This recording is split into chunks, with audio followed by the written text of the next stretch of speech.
So my client called me saying, girl, I done combed out my locks and I need you to get this hair together. And I said, okay, girl, I got you. My client today's name is Brittany. Y'all say, hey, Brittany. And I'm calling her a client to be professional, but this is actually my oldest friend. And I'm not talking about old in age. I'm talking about old in years. Meaning like back when we was picking boogers together. Lord, where do I get this from? Y'all stay with me. Now, Brittany just had another baby. And you know, I have a very sentimental place for the moms because when your girl had her baby 6 years ago, I was letting myself go. So I'm like, you know, I want to make sure the postpartum girls is taken care of because we joke about it, but it is so easy after you have a child to just stop caring about yourself. Like maintenance becomes a thing of the past and your entire devotion becomes the baby. So I was proud of her. Like I was proud of the fact that she said, you know, let me leave this baby back at home and let me take care of me. And that's exactly what I'm here for. And after blow drying, I'm like, girl, look, girl, you got some inches, girl. But y'all tell me why Brittany's hair literally broke my brush. I'm sitting there like,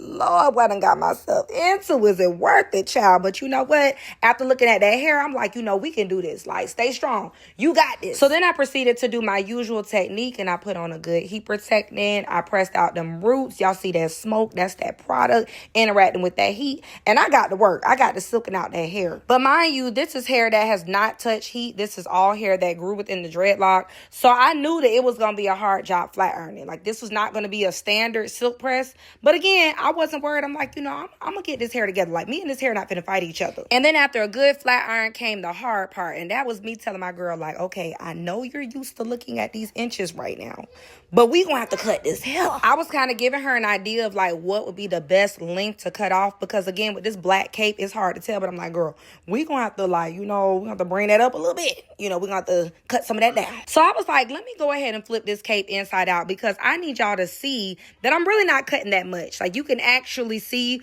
where the hair is split and broken, and I'm cutting at the part that's like the thickest. So I'm giving her the benefit of having fuller ends by me doing, you know, a blunt cut first and then going in and cutting the in-between. And what I love about Brittany is that she is a trooper. Like, she was like, hey, do what you gotta do. Like, I just want to start my healthy hair journey.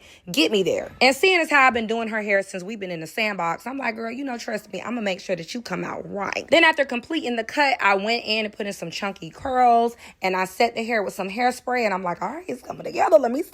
And part of me, when I say this, I am a bad mother. Shut your mouth because, baby, her hair looked like a weave by the time I was done, y'all. That hair was bouncy. That hair was like, it had a life of its own. Like, it needed its own little show. Child, this hair had my girl energy changing. She was like, postpartum, where 2 kids wear, like I am outside. And that's on what? On period. It's me and these Gen Z words. But I hope you enjoyed this video. Don't forget to book for August. Love you guys. Bye.